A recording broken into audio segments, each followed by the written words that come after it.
विया आहिनि, पंहिंजे हक़नि लाइ निकाह शुरू थी विया आहिनि। ओॾी परे कोन्हे जॾहिं ही जाम शहर जा माण्हू ईअं जुदोजहद कंदा जीअं अॼु त गॾु थिया आहिनि, अॼु मजमूओ गॾु थिया पुरम आहिनि पंहिंजे हक़नि जी हासिलात लाइ त गॾु थिया आहिनि। इनशाअल्लाह उन ॾींहं परे न थींदो जंहिं ॾींहुं असीं पंहिंजा हक़ वठंदासीं।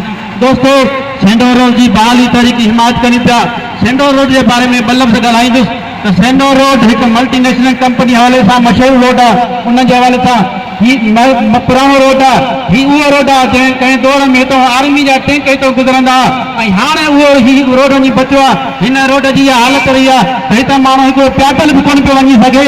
ॿई पासा ॻुतल आबादी आहे, हिन पासे बि दुकानदार आहिनि, ॿिए पासे घर आहिनि। ॻुतल आबादी जे हिसाब सां हिन रोड खे, हिन महले खे, हिन ॻोठ खे बिल्कुलु विसारे वियो आहे। असीं वसवारनि खां मुतालबो करियूं था त सेंडो रोड खे बुनियादी सहूलियत ॾिनी वञे। जीअं त रोड आहे, रोड ठाराए ॾिनो वञे, ड्रेनेज आहे, ड्रेनेज ठाराए ॾिनो वञनि। जेका बि बुनियादी सहूलियत आहे सेंडो रोड खे ॾिनी वञे। जीअं ॿियनि एराज़ में आहिनि, ॿियनि कॉलोनी में आहिनि, पंहिंजी आहे बिस्मिल्लाह टाउन आहे, सिंधड़ी टाउन आहे, अली नगर आहे, जेके बि कॉलोनी आहिनि उन्हनि सभिनी कॉलोनी खे पंहिंजा ड्रेनेज हक़ ॾिना वञनि।